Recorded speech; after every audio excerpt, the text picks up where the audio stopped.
Witch face? Like, you've got to be kidding me. Offensive to who? Actual witches? Fucking get out of here. Anyway, we're on jump and shoot time. This video is right after the other one because I'm really good at transitioning. Anyway, now we gotta talk to Lady Roman. Where were you? Sorry, I don't know. I mean, I kind of got lost if we were looking for the bathroom. You sound hopeless. And now it's close to dinner time. I guess we all shall go home for the day. Well, nothing really happened. Now listen up, Coney. Come to school tomorrow, okay? If you don't come, we'll be one short up. You won't have an actor. And this will all be for naught. ... Phew, thank goodness. Now I can finally go home. I mean, there. Oh, I guess that's the end of that cutscene. Alright, how do we leave school? That's the question, isn't it? You can always go because you never leave. Like that song, Hotel Rwanda. Alright, now we gotta go take the bus over here. Why can... I don't remember, like, when there's more than one location to go to, or more than two, technically, I guess.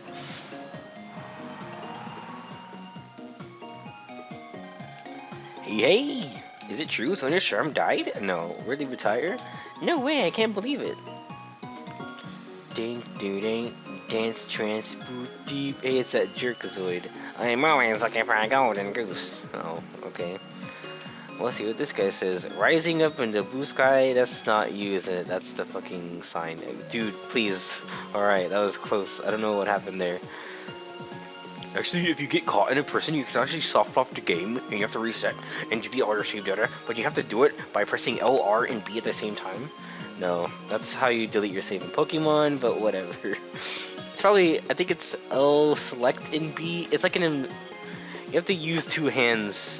Okay, you have to reach the hole around the freaking controller. I thought there was a map. I for some reason thought there was a map. Stop. No, whatever. I want to go back to the other screen. Okay, thank you. How do we get upstairs? I've been kind of like stressed the past few days because there's an assistant manager at where I work. He's been working for CVS for years, so I guess he knows more than I do. But whenever me or someone else gets a difficult customer, we hear over the headset, "What's going on? What's going on?" And it's like, nothing. We're just working through the customer because they're fucking annoying as shit. It's not our fault.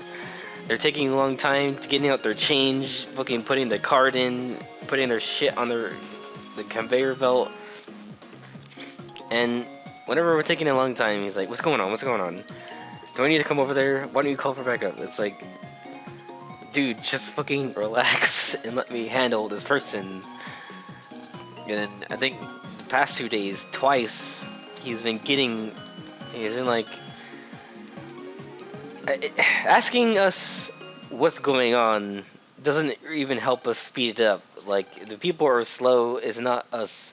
One day I'm gonna I kind of snapped. Actually.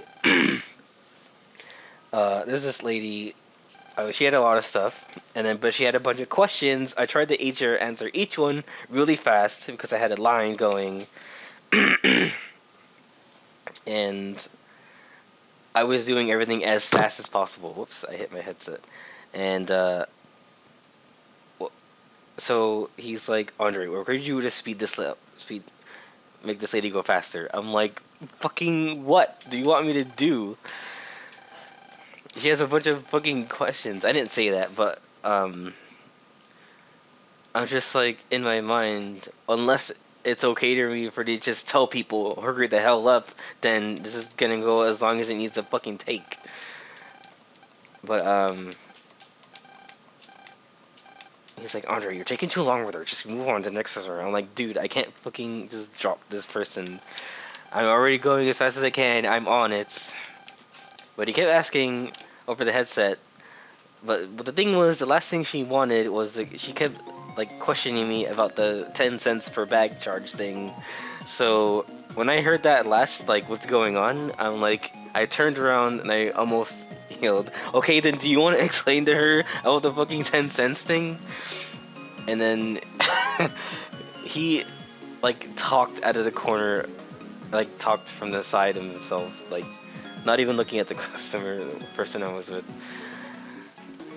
I mean, it wasn't my fault taking so long. This lady was taking too long. I was trying to move on, but she wouldn't let me. So, I mean, the best thing for us to... I think the best thing for them to do in a huge line like that is get people around me at least. If they're taking a long time. So, what I noticed he does is, he needs to worry about himself, honestly. Because when we're all up there checking, what am I supposed to do? Oh, we need to go to the roof. How do we get to the roof? Shit. When he approaches a customer to tell them, when you have a line and he's trying to direct customers to the next line available, what he does is he sends people over to a check stand that has no cashier because we're calling people over there. And I notice people get upset when you send them somewhere when nobody's there. So the other day I watched one of the other shift managers check out people, but it was going longer than expected because he had to manually make these photo orders so he could actually like ring them up. So that was taking a long time, and then he kept asking, "Hey, what's going on? What's going on?" Like he always fucking does. And he just didn't respond, which I thought was kind of funny. He just worked through the transaction as fast as he could, you know what we're supposed to do. So yeah, plot is happening, but fuck that. Shit. So what happened was he sent someone over to him even though he wasn't done yet. And then he was like, dude, hurry up, hurry up. It's done. I mean, the guy is just like, he's just working through the transaction. He thought he blocked him out. I was like, that's totally keeping a level head, I guess. Like, I would have fucking snapped. But, the people behind him, behind the customers he was helping, got, like, vocal. They were like, where are we supposed to go? And then over the headset, he's like, great, now they're upset. And it was like, it's not even his fault. You told him to go over there when he wasn't ready for them. So that is on you. And then, oh shit, it's the gods. So yeah, like, that's the problem. He sends people over to registers to where they're going to be instead of whether they're actually in checking, making a line or not. And I mean, if people are already in a line, just let them stay in that line. Stop like directing people around all the fucking time, sending people all over the store. That's why they get upset. Anyway, I'm venting here. That's the whole point of this Let's Play channel. I'm just venting. The time to fight. The time to fight draws near. We came to prepare you. Prepare us for a fight. A bond which protect you has been born. Is that not correct? That is the signal. Bond? Are you talking about the brother band? Correct. Your pendant informed us that you have a made-up brother. We have waited for you to come to make a brother band for all these years. What? Humans gain true power only when they have something they must protect. Hey man, we can have power just doing what we want, okay? What do you know? You're a giant fucking fire lion from Kirby Dreamland. How we have waited this day, well, you will obtain that power. A grave danger to this planet draws near. If it were to descend onto Earth, you will lose all you hold dear. Your newborn bomb will be severed. A grave danger? Yes, a grave danger. A gravy danger. It's gonna rain mashed potatoes and gravy, and it's gonna be one hell of a Thanksgiving. Yuck, yuck, yuck.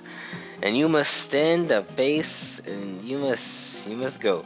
Why us? It was written into the fate of this planet here on this booklet I wrote, called The Fate of This Planet.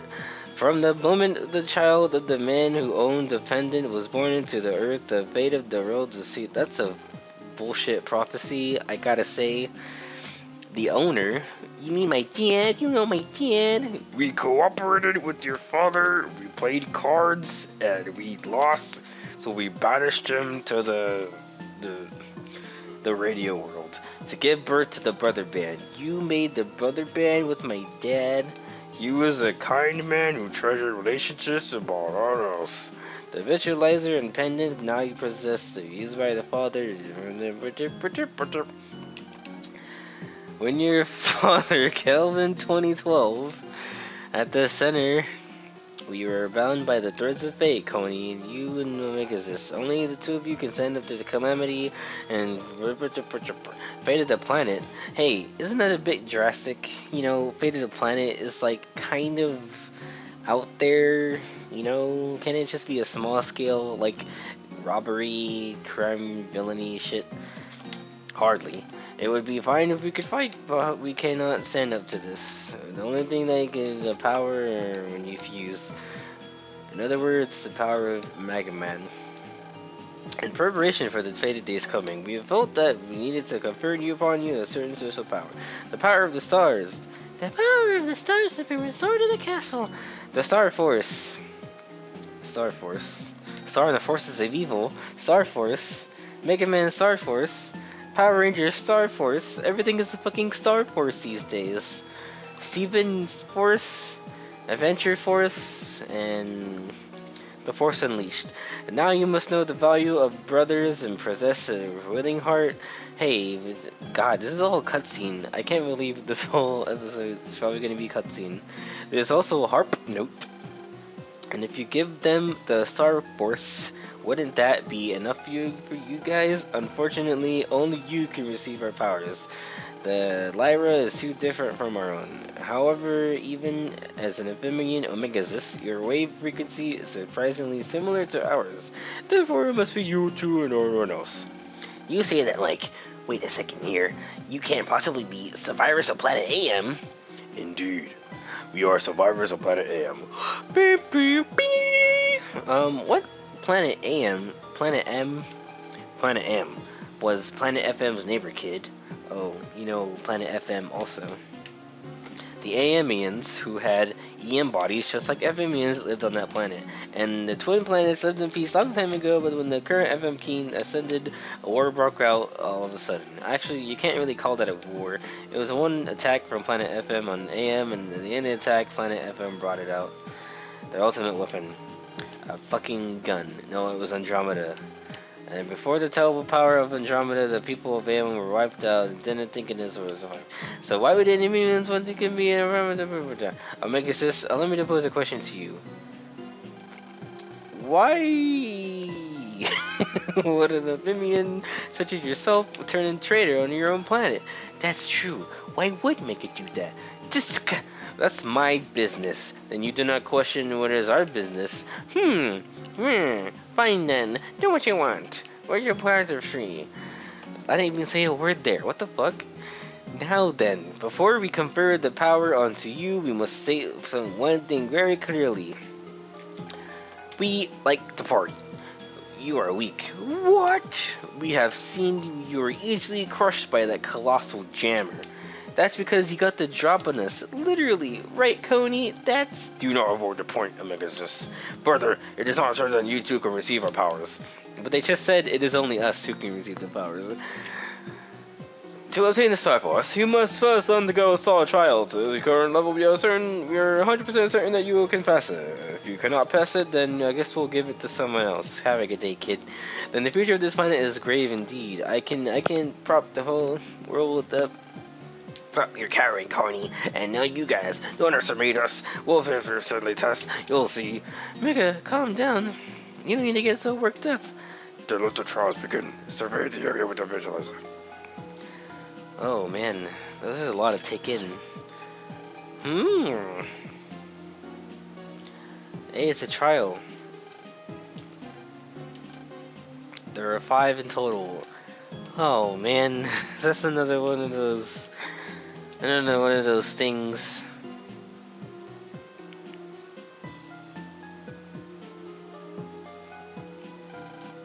Well, this isn't really a a nothing episode since like plot happened and I kind of fought a boss, even though it wasn't really a boss. It was one of those, hey, for plot reasons, you're not gonna win this boss fight.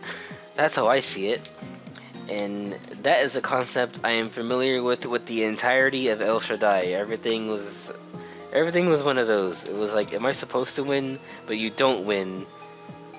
But you die? And then the next cutscene plays anyway as, like, I don't know, it's hard to win anything in that game. Every time you die, it's just like, this is part of the plot or something. And it's like, what the fuck? The only good thing about that game was the motorcycle segment, and the rest of that game was kind of shit, I gotta say.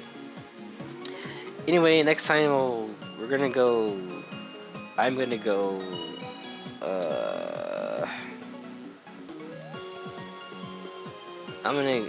okay, one final thing about the work thing I was talking about.